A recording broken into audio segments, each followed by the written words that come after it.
Assalamualaikum warahmatullahi wabarakatuh. Sahabat Tani, ada beberapa pertanyaan Sahabat Tani yang perlu kita jawab,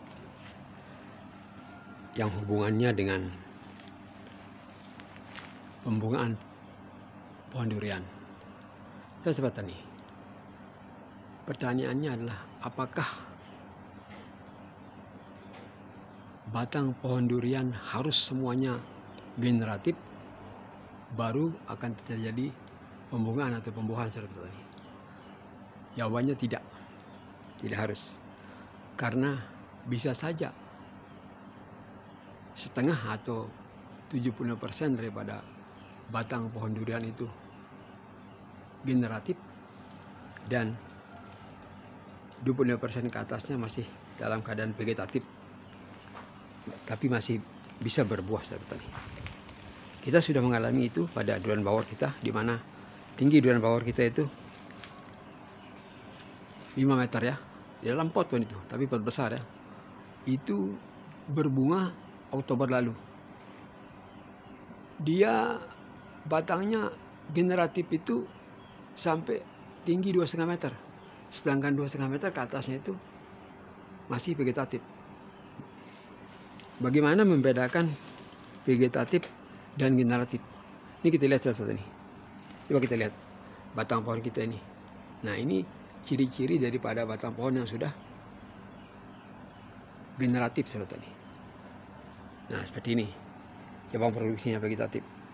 Seperti ini. Pecah-pecahnya. Nah, ini sudah generatif sahabat ini. Ini sudah generatif. Ya. Kita lihat. Sedangkan di atas ini, ya ini, kita ini sampai tinggi 3 meter masih. Nah, ini 3 meter ini. Ini masih generatif sahabat tani sampai sini. Ini cabang yang dulu ini generatif nih. Nah, tapi cabang yang 2 meter ke atas itu masih vegetatif sahabat tani. Masih mulus ya. Nah, kayak ini mulus ini. Masih mulus. Tapi sini sudah vegetatif, generatif ini. Nah, ini. Sedangkan ini masih mulus atasnya 2 meter ini. Nah, apakah kasus seperti ini bisa dibuahkan? Bisa sahabat tani. Maka ini kita akan coba dalam bulan April Mei ini, ketika masuk musim kemarau, kita akan coba ya, seperti durian bawor kita di rumah yang sudah berhasil kita buahkan, walaupun tidak semua batangnya itu dalam keadaan generatif. Nah, seperti kasus di atas ini sahabat tani, di musangking kita ini yang masih dahan-dahan yang masih vegetatif ini kan masih kecil ini, masih kecil batangnya ini, paling cuman 5 cm lingkaran ini. Sedangkan dibandingkan sama yang di bawahnya, ini sudah 15 cm nih. Ini 15 cm. Jadi bisa menampung 4-5 buah durian ini. Ya, kalau berbuah. Sedangkan kita lihat terus tidak punya kanopi ini. Nah, kita lihat. Jadi pembentukan dahan maupun batang pohon durian itu ditentukan oleh banyaknya daun dari petani, ya. Karena daun inilah yang memasak makanan menjadi karbohidrat ya dalam proses fotosintesis. Jadi semakin banyak daun dalam dahan produksi itu, makanya dia akan cepat besar. Nah, seperti ini. Coba kita lihat ini. Nah, ini Masya Allah, dia punya daun aja ini mungkin ada 1000-an ya. Cabang-cabangnya ini ada berapa ini? Yang ini aja ini. Makanya dia cepat besar nih. Nah, ini. Nah, jadi menurut senior kita sahabat tani, sebaiknya kita punya alat yang namanya fotosintesis meter. Itu sangat berguna dalam kita beraktivitas berbudidaya durian ini, terutama dalam hal pruning sahabat tani ya. Kalau kita mau pruning, kita pakai alat fotosintesis meter. Kita tahu bahwa setiap daun ini bila terkena sinar matahari ya akan menghasilkan 1,4 mg karbohidrat per jam. Nah, tapi yang ternaungi seperti ini misalnya, ini akan berbeda hasilnya kalau kita pakai alat mengukur fotosintesometer digital ini. Dia akan berbeda. Jadi kalau hasilnya masih 1,2, 1,4 mg per jam, kita akan biarkan daun itu. Tapi begitu kita mau pruning, terus kita jepit daunnya ini, ternyata masih hanya 0,2 atau 0,3, maka kita wajib buang sahabat tani, karena tidak menghasilkan banyak karbohidrat. Nah, itulah alat fotosintesometer digital ini sangat bermanfaat sekali dalam membantu kita untuk mempruning daripada pohon kita ini sahabat tani. Coba kita lihat cabang-cabang di atas itu kenapa kecil ya? Karena daunnya tidak banyak itu. Nah, nanti seiring dengan banyaknya daun, jadi banyak yang memasak makanan. Semakin banyak yang memasak makanan, maka pembesaran batang cepat terjadi. Karena setiap daun itu kalau terkena sinar matahari akan menghasilkan 1,4 mg karbohidrat. Bagaimana kalau dia 1000 daun seperti ini? Nah, ini 1000 daun ini. Bayangkan nih 1000 daun yang ini, dahan yang ini aja nih. Ini. Makanya dia besar sekali cabang produksi kita ini. Jadi sayang kita untuk memotongnya.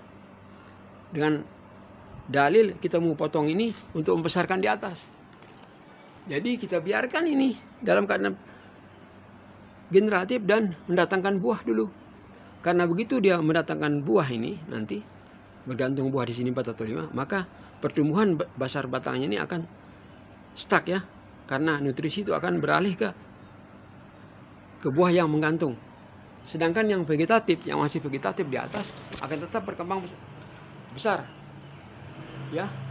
Nanti lama-kelamaan karena di bawah ini stuck karena menggantung buah, di atas masih dalam keadaan vegetatif, dia akan bertambah terus besarnya. Nah, jadi 2-3 tahun akan sama besarnya dengan yang di bawah ini. Jadi itulah perhitungannya sahabat tani. Selama dahan itu masih vegetatif dan daunnya terus berkembang, maka semakin banyak daun itu memasak makanan, makin cepat dia besar batang produksinya. Seperti ini misalnya, ini kan banyak sekali daun ini. Nah, ini daun hampir 300-an nih ya, di batangnya ini. Nah, kalau 300 itu bisa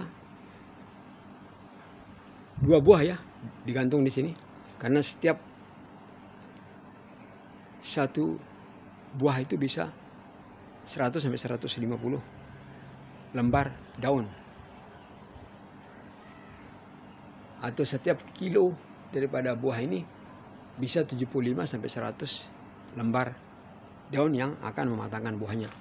Jadi semakin banyak daun saudara tani yang memasak makanan, dan itu setelah kita ukur dengan fotosintesometer lebih banyak berproduksi di atas 1, sekian miligram per jam, maka lebih baguslah kita punya dahan itu sahabat tani.